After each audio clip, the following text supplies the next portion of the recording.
Good morning, live from Sinai Temple. This is Rabbi Erez Sherman, the Rabbi on the Sidelines, where we speak about two words that often don't intersect, faith and sports. This morning, we are joined by Talia Caldwell from Los Angeles originally. She played for the University of California, Berkeley, up north. Final Four participant, professional basketball player, both in the WNBA and in Israel and around Europe. But most importantly, her work off the court that has shaped her own community and communities around. Talia, it is so good to see you. Long time no see. How you doing? Yes, good morning. Good morning. I know, unfortunately, long time no see in person, but hopefully that changes soon, but we're being safe, which is most important. That is true. So Talia, you and I connected a couple of years ago when we had a mutual friend. It was actually my daughter's preschool teacher, who is your friend, who told me, "Hey, Rabbi, I have a friend that played basketball in Israel. Do you want to meet her?" I was like, "Of course." So you came to our basketball camp, Sinai Temple basketball camp, and you, beyond your court prowess, you were just an inspiration to me and to all our entire community. And then we had coffee after, and your story just blew me away, and you inspired me to do a lot of the work that I'm doing, both in the sports field and the faith field. So I actually want to go to your story off the court, because you shared with me several generations ago about your great-grandmother. Tell us a little about your great-grandmother and how that connects to us. Yes, well, down in the lineage, she was from Germany. She came from Germany as a Jewish woman, fleeing the persecutions of the time, and came to Canada and settled. But yes, German Jewish ancestry that, a lot of people might not assume, changed her last name from Roth to Gottlieb, which I don't understand what she did if she was trying to hide. She went from one Jewish last name to another, which is, I don't know if she knew that. But yes, and settled in Canada and eventually married and had kids with a Black man from up that way. And then most of my family is now in the Michigan area. So, yeah. And take us actually to your time in Israel. Were there any types of connection points to your great-grandmother doing any research that way? It's been tough because, when she came here, because of her family didn't really approve, it was the times. It was hard to see her, leave her family and then, a married Black man at that time, which was like, oh, wow, that's different. Her family and her didn't stay in touch a ton. So we're still trying to connect more dots. I forgot the small village in Germany where she's from, but we do have the name of that.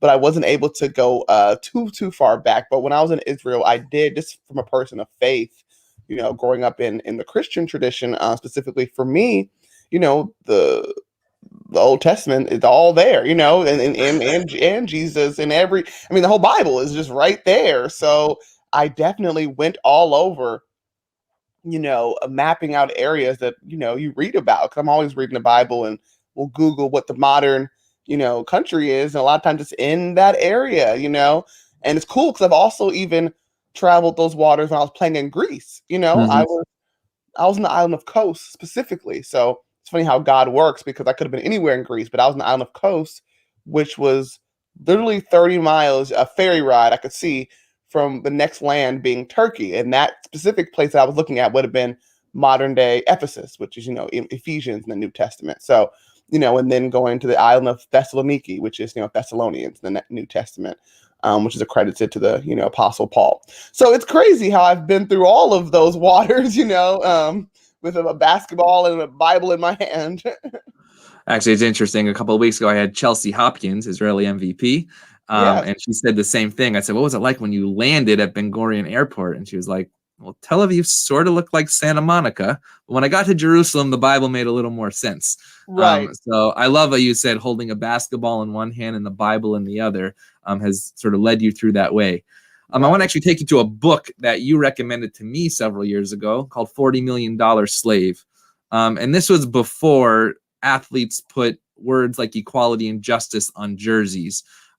Take us through the importance of that book in your own life and how you have decided to use your position as a athlete to make those changes in our society. Right. Great question. And I want to be accurate because I told about that book in 2017. I remember early 2017 when I first met you. So that was before male athletes were putting those terms Interesting. on jerseys. And we've got to be very specific because, and this is, no fault to anyone, from the civil rights movement to all types of suffrages across the years from people across all colors, all fights, we are finally seeing as a society how many women were the forefront, Mm. right? Martin Luther King came late to the front. He was a pastor doing this thing. There was tons of women in Georgia, women before Rosa Parks who were doing it.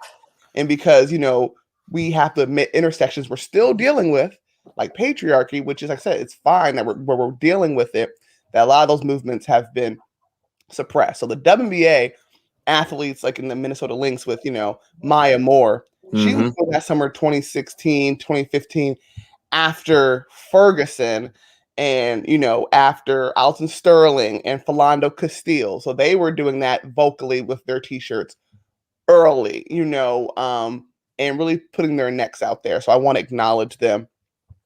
So yeah, that book, just in general, that book has been important for the conversation because people always assume that if you are getting paid for something, you are not being exploited. And that's not how capitalism works. If I'm selling a product that you and I are making, and my profit is 90% and yours is 10 and we are equally involved in it, that's not equity. And if I have restrictions towards what you can and cannot do, and I don't have any, are you really free? Is it really a free market, society? Not too much. So I just love the title alone for people. It's crippling because it's a juxtaposition of how can you be essentially not free, but you're getting paid, because it messes up our whole notions of freedom. Freedom is not just, you're breathing. Are you free if you don't have full rights as everyone else? Are you free if you're being exploited? And I think, especially being a Black person and seeing America, even certain conversations around politics now, we want to give people the bare minimum and crumbs and be like, why are you not happy? Mm-hmm. So you brought up a lot of different things. You brought up politics, and I want to talk about business for a second, because when you're speaking about business, you have a degree in that. The Yeah. first, I believe, female Cal athlete to attend the Haas Business School at University of California. Yes. What did that mean to you in terms of bringing that aspect into your athletic career, that you can help change the face of sports? And by the way, when you talk about women's sports and being the front, the face of that movement as well, I'm reading Etan Thomas's book right now, We Matter, and he interviews Swing Cash and Maya Moore, and they made a difference by not just their voice, but in fact their actions as well. So bring that business aspect into what that's looked like for your athletic career and making changes. Right. What's interesting about me, to let you down, is I compartmentalize a lot. So I didn't go into it. I didn't go into it thinking this is how I'm going to intersect the two. Like, a lot of my life is very separate for reasons that help me. Like, I need to focus on each task, and I don't do things like a lot of people don't realize with women, Black women, whatever. I don't go into it trying to trailblaze. You're just living your life. Like, I don't wake up with the burden of how can I carve a lane. Like, that's exhausting. That'd be exhausting if I woke up every day. So I knew since, middle school, high school, before I had the perfect, words to it, I was like, yeah, I think I want to continue to like study things in business so I know how money works. I know how to manage things so I can work for myself. That's just words I had. So I knew going into Cal, and that's why picked Cal, that I wanted to study business. I never actually connected the two of basketball and business. But when I look back now, I always say one day it'll all make sense. It connects the dots perfectly in terms of, language I had to things when I would hear about, contracts. And, some people hear the word, this team made X amount in revenue. Like, we have this great conversation right now. Every guy on Twitter with hurt feelings gets mad. We talk about the equality and pay situation. And they talk about, these NBA teams, whatever, the NBA is at a loss. And I'm like, NBA teams a lot of professional male sports have high revenue and not all have a profit. There's many teams that are being propped up, because a lot of people are operating at a loss, but you invest in it for other reasons. And that just blows people's mind when you start bringing in revenue, cost, and all of these things and profit. So yeah, it all worked out, but I didn't go into it with the idea of it connecting. No, I agree. I think a lot of people don't. Most people compartmentalize. Here, I'm a basketball player. Last week, I had Dan Schulman on the show, and he was saying, look, for 2 hours, my job is to entertain people. He said he's not necessarily worried about labels, right? At the same time, 2 weeks ago, I had Andy Katz who said, no coach is going to silence a player right now to actually make those changes with the labels that they have. So take us through labels. Do athletes have labels? Should they have labels? I'm a black athlete. I'm a white athlete. What does that look like, and how has that changed perhaps within your playing days? Yeah, I think it all depends on what you define yourself, I think Audre Lorde had said, if I don't define myself for myself, I'll let other people's definitions of me crush me alive. Nice. So it doesn't matter. It's like when people don't subscribe to race. It doesn't matter if you subscribe to it. Someone else subscribes to it, and it affects people's real lives. So it's like people who say I'm not political or that doesn't whatever, because it doesn't affect you. That's a privilege. Whenever you can say it doesn't matter who I vote for, and in any kind of way, it doesn't matter what happens. You're saying it doesn't matter because I'm going to be fine regardless. And you're not thinking about people who are not going to be fine. So when it comes to how your identities are, those are important. Whatever it is, some people's identities are, I am a child to Thomas and Marie, and that's their most important identity. Some is, I am, a Southern Baptist. I am a Midwest, like whatever your identity, because it makes you who you are. You cannot act like it didn't influence you. It didn't. You can't act. That's not possible. So I think it matters to the person. I'm not going to tell someone what their identities hold them, but we all have one, whether you acknowledge it or not. And like I said, it could be as simple as I'm a brother, I am a father, I am a student, I am a this. And also we already know it's like a given. We're not saying that's all you are.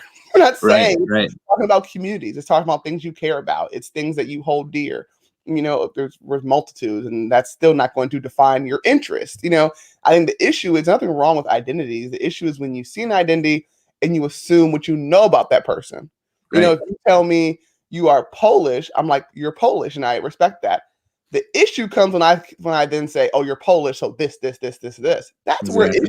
That's why I hate people say colorblind society. We're all the same. There's no issue in someone being Thai, Cambodian, Nigerian, Russian. There's no issues in that. That's beautiful. The problem is when you ascribe things to them that are, you think considered less than. If you think everyone's equal, you want everyone to be who they are and still equal. Period. So I'm going to bring it back to sports, actually, because I think sport is an equalizer that brings people together. Look, there was no way in many of my guests that I would ever have a chance to speak with them if I wasn't a rabbi and they weren't in the sports world. Right? I'm living out my dream right now. Rabbi, you're on the basketball court. You saw me in shorts and t-shirt on the court. And why are you spending all that time on the court? I said, no, because I'm not compartmentalizing. In fact, I think that to live a life of intersection these days is more important than I'm doing this, and the next 3 hours I'm going to do this. Right. You brought up the power of the word as well, and I would say you also identify as a writer. You've written not just blogs on Facebook and Instagram, but also within the New York Times as well. I want to share with you an article that you wrote after the death of Kobe Bryant for the New York Times. It was entitled, Why the WNBA Loved Kobe Bryant. And you said, I loved it. You said, I wasn't writing for the New York Times, but I was writing for Kobe. Take us through that thought process of sitting in a hotel room in Poland as a professional athlete, having the loss of Kobe Bryant, writing that article and what it meant to you, and therefore what it meant to the rest of the world.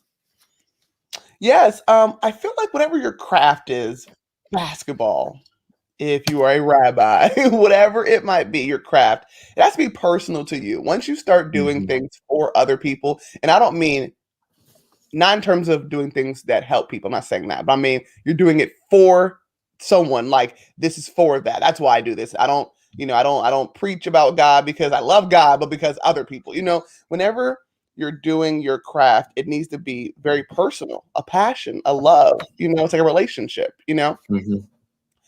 And I think we all get bogged down when we forget that. So For the New York Times, because it came as a surprise, I didn't ask them. They contacted me. There's this first, pressure of like, oh, the New York Times, and Kobe Bryant, they asked me the day he died, like a couple hours Wow. after, because it came out, like the next day or 2 days after. So I was first like, whoa, where'd you get my information from? How are you contacting me? Like, do you know? And why did they contact you? Like, why did they say Talia Caldwell was the right person to write this They article? knew I was, I'm not saying I'm the only professional basketball player who writes, but I am one of a few who is, that's what I do. Like, I am a writer. So they were like, you play professional men's basketball, you've been accomplished in this space, and you write well. So I think it was as simple as that, to just knock it out the park. But there was a little bit of pressure, a little bit like, oh shoot, the New York Times, I gotta perform. And whenever you start thinking you gotta perform, and then I finally, like, it was like a quick 2-second thought. Then I was like, no, just do what you do. I said, because I told myself, it's like being in the zone. You're best at games or when you're in the zone. You're not thinking about your points, your stats. You don't know who's in the crowd. We all know the zone is you are locked in. You don't even see or feel anything. So I told myself, I don't care if they like it or hate it. I'm writing my words for Kobe. This is what I would write. And if they say, no, change it, I'm going to say, find someone else, because this is what I'm writing. I can't lie to myself. So, so when I said these are my words for Kobe, it's because I believe, for me, art and writing is a love letter to whatever subject you're doing, So say that again. That's amazing. Everybody's got to hear that. Yeah, I feel like art, whatever you're doing, whether it's film, TV, photography, cooking, any art, sculpting, it's a love letter to your subject, Love that. You have to fall in love with it, because it's a very frustrating craft, all of this, drafts upon drafts. You have to be in love, same relationship, arguments, fights, differences. You got to be in love, So everything for me in art, it's a love letter to the thing that I'm writing about. And I always hold myself to 3 things. And one is I have to be honest to first myself. So whatever I'm feeling, honest to the subject, whatever that thing I'm writing about, whether it's music or whether it's Kobe Bryant, I'm honest to them, meaning bring up all their complexities, And third is I have to be honest to not knowing, because some people get in trouble because they're like answering every question. I'm really good about disappointing people and saying, I'm not sure about that. I don't know. I can't tell you. And that's a period. That's it. So those are the 3 things I'm honest to. And that was my love letter to that subject, which was Kobe. So one thing that you wrote in that article, you said, what began as Kobe being a great father organically grew into a genuine fandom for the women's game. He didn't force his presence or praise. Mamba was simply a fan, and that sent an important message. What was his impact for you on the women's sports game? And also, I want to tie that to your college coach, Lindsay Gottlieb, who was at Cal, Final Four, and then goes actually into the men's game and is an assistant coach with the Cleveland Cavaliers. Is there a connection there? What do you see? Her, Becky Hammond, now serving one game as a head coach of the Spurs when Popovich was tossed. Talk a little bit about that. Yeah, well, definitely. I mean, the thing that I hold dear, it got cut out for Kobe specifically. I have a connection. He left us. I'm trying to find it. I cannot. He left us a grainy 2013 video wishing us luck and being like, I'm so proud of you guys, go get it, because around the time the March Madness run, on our elusive March Madness run, at that point we were already the number 2 seed, right? So we were already a top team. Everyone knew about us. Obama picked us for his bracket, so people have been watching us. We were a very fun team. And it was during the time of season where, the Lakers were playing Golden State, and people don't realize when you travel, a lot of times you don't have access to professional arenas. Arenas are very much used for just events, whether it's a concert or a game. It's not like training facility. They don't practice there. So when they come in late at night for Kobe, who's coming off, all his injuries, he needed to use an underwater treadmill. And Cal, we have a really new high performance center that was new then. So he was there in the middle of the night, super late, and trainers were assisting him. And someone, not affiliated with our team, another trainer said, hey, our women's team is on the way to whatever round, either Final Four or something. And he was like, oh my God, yeah, of course. And so he's like, I'll leave them a message. And he, took his time in that space to be on camera and give us his all. And it just like, we were so excited. Like, oh my God, Kobe knows us, There's that connection. And, a lot of, that's what's so funny about people who dismiss women's sports. A lot of college female coaches have strong NBA connections. They know the game better than anyone. There's really no better basketball mind than a women's college coach. Like, I promise you, there's none. Like, Kim Mulkey, McGraw, Gino will outcoach any NBA coach. It's just a fact, schematics, skill work. So Coach Gottlieb, for example, like a lot of other college coaches, had been in contact with tons of NBA, people, and they all know her. So she had known Kobe had been following her on Twitter already for years, so they were familiar. And actually, one of my injuries that I had in my professional career, Coach Gottlieb had told Kobe about me. And we just never were able to connect, officially, which really is sad. But I'm always happy to know that he knew about me, that people had told him about me, like, oh, you would love Talia. So I'm like, at least he knew my name and knew, I existed out there. So yeah, I mean, that connection was real. He took the time to do something for us that he didn't have to. So I've always appreciated that. Nice. So I want to then go to your work off the court, and that really has gone this past year. You come home. There's a pandemic. I know you had injuries here and there.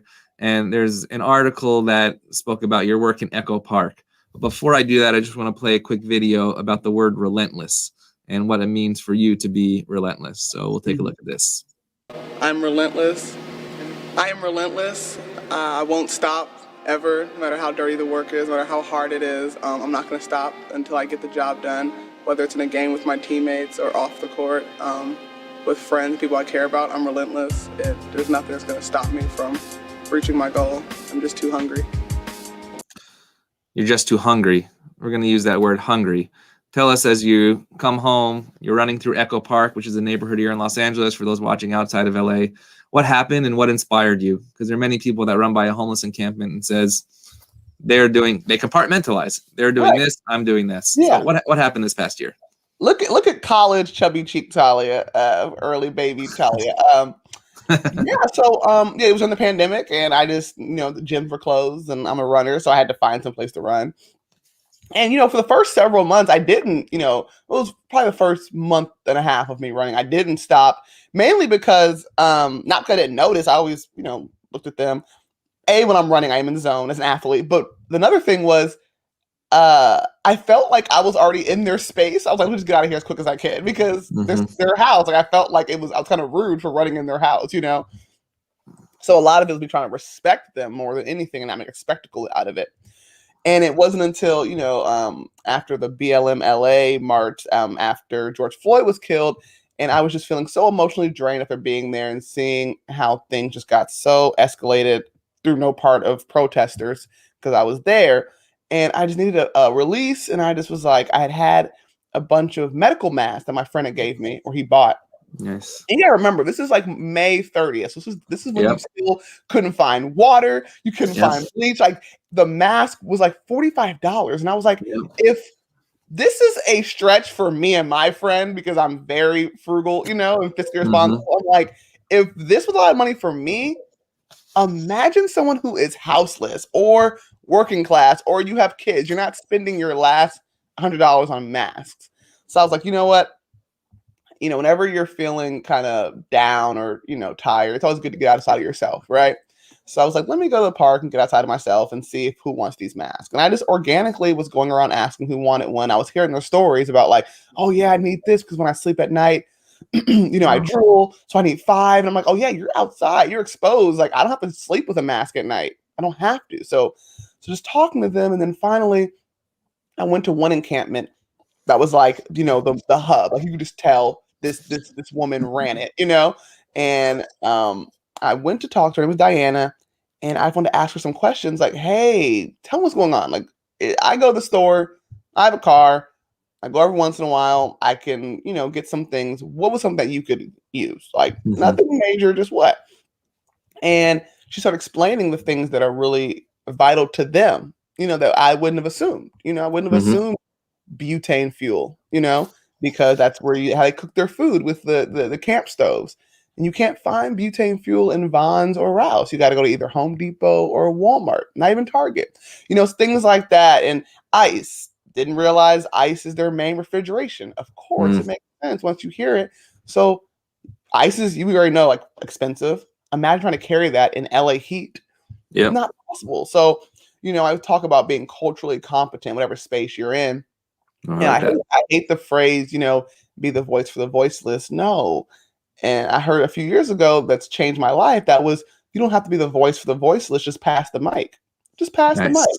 Just, especially people of privilege. And we all have privilege. You have a privilege as a white passing man. I have privilege as an able-bodied, non-trans person. Like, we all have privilege. Like, whoever you are, I have a privilege over a differently abled trans woman. That's a fact. And that's okay if I am working to tear down certain things. So in that moment of passing the mic and just asking what they needed, I learned. I was humbled because it's like, yes, I always tell people it doesn't make sense to drop off a slab of meat to a homeless encampment when they cannot store it or refrigerate it. So ask them what they need.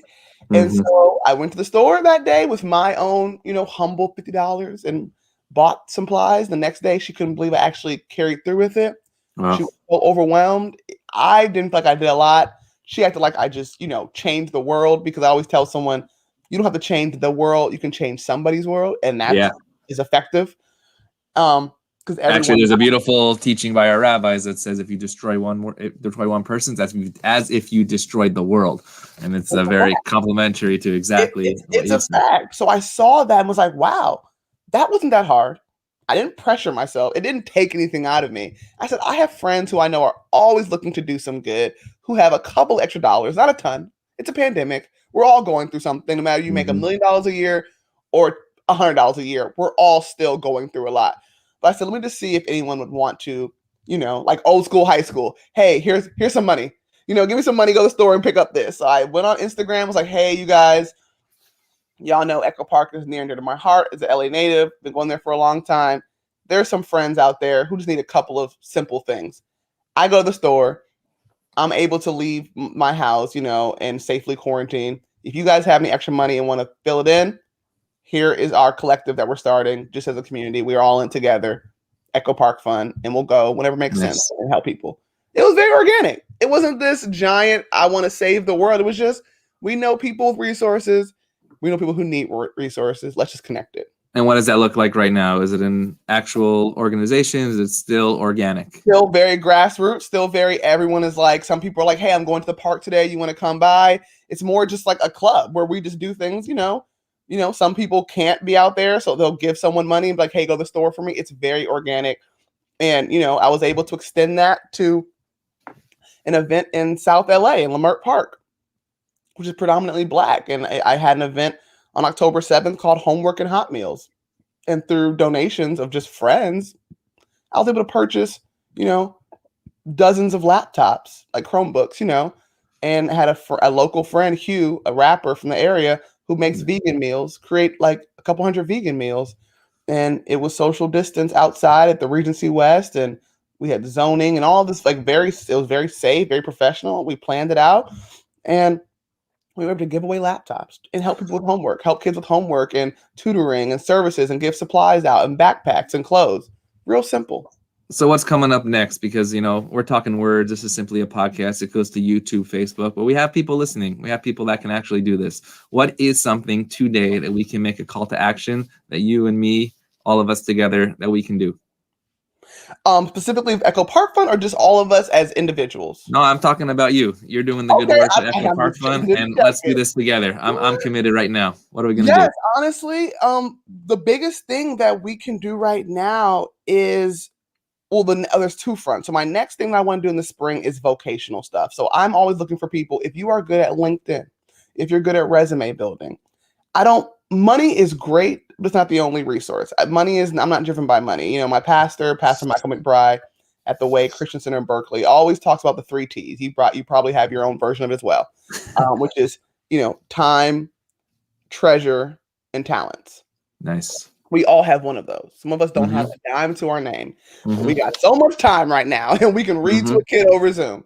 Some of us don't have the time, don't have many talents, but we've got a big checkbook, and you can send a check and say, go fight the good fight. That's not my lane. We all have our lanes, and some people have a talent. You can teach kids free music. So I'm looking right now for a lot of services. I'm looking for legal services, because a lot of these individuals need help with signing up for SSI, EDD, getting their taxes done to get their stimulus check, needing legal advice for misdemeanors they've gotten for very simple things like being at the park. I'm looking for services a lot of times. I'm looking for, like I said, tax people, social services people, mental health professionals who can go down there. That's really the front that they need the most, 'cause a lot of them are tax-paying citizens who have had jobs in the past couple of months, and just need a little bit of help. Nice. So offline, we're gonna see how we can do that together. Actually, we're neighbors. One of my good friends, Pastor John Paul Foster from a Faithful Central Bible Church, he gave an amazing sermon. Oh my God, that's my childhood church. That's the church I grew up in. So that's my pastor. Oh, I'm his rabbi. He's my pastor, and he gave yeah. an amazing sermon. Said, "Who's your neighbor?"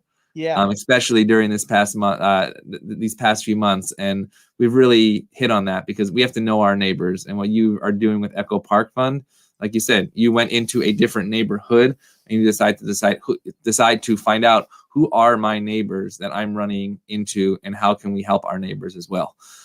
So the last question I want to ask you, actually 2 more questions. The first is your Instagram name, 5/5 Culture. I know you also have a blog online. Tell us a derivation of that and what you try to get out on Instagram as well. Yeah, 5/5 Culture. On the website, it's FIVE spelled out, and then my Instagram is just numerical 5/5 Culture.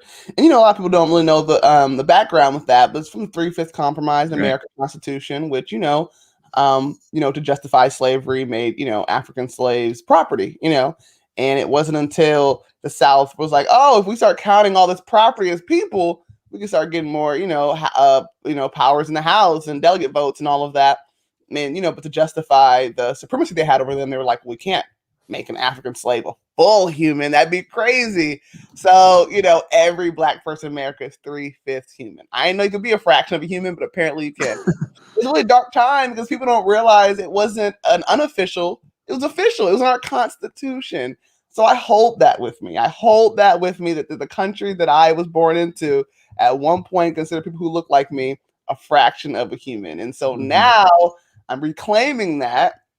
I'm not the first Black person to ever say 5/5 by no means. Been around for a minute, but considering my focus is on culture, whether it's music, sports, TV, things like that, and I'm usually intersecting it with Black culture specifically. It was my way of saying Black culture, and for me, it's my way of just saying I'm whole. I have it tattooed on my arm. 5/5, just 5/5. So yeah, that's me. It's a part of me. I love it. So the question I ask every single guest to conclude our show is about the future. Because if we're going to do anything, we're not just talking about what we did and what the past has given to us, but what we can give to the future. What is your message? And that's why I brought you to Sinai Temple basketball camp a few years ago to give that message to our young kids. And they ask you the questions of, can you dunk and can you shoot and blah, blah, blah. But the real question, because we're really talking to an adult audience right now, but about the future. What is the message? Take away the compartmentalization and let's put the intersection into our lives. We started with basketball. We got to Echo Park Fund. We talked about culture, religion. We named it all in 33 minutes here. Right. What is the future? What is the message to these young children who start with the basketball in their hand, but don't understand at this moment that they can make a larger difference by actually intersecting all of these passions? My message is simply embrace your journey. Don't have so much resistance. Don't have any shame in where you are.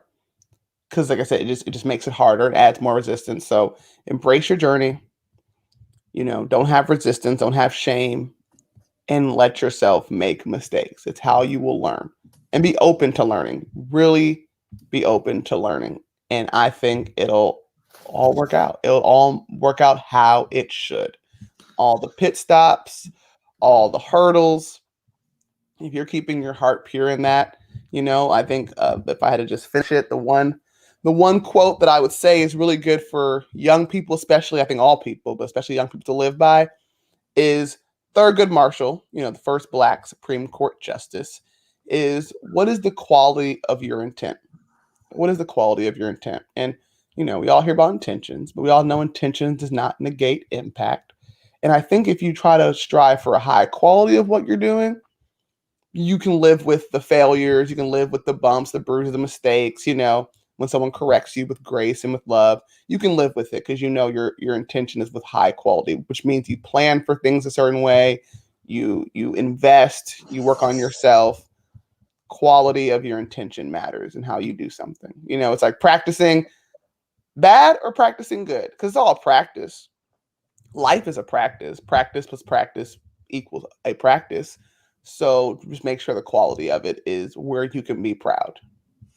You heard it right here, Rabbi on the sidelines. Talia Caldwell, kavanah. That's the Hebrew word for intention. That's how we live our life. I love that. That is how we live our life, with the purpose that God has given us and the purpose that we have to bring to this world.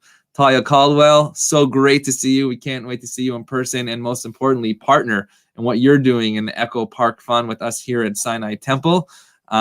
University of California, Berkeley, Final Four participant, Israeli and professional European basketball player, WNBA, but most importantly, a wonderful, amazing young person, young woman, young Black woman who is inspiring us to make tomorrow's world much better than today. Talia, it's so great to see you, and we look forward to seeing you soon. Was so great. On Rabbi on the sidelines.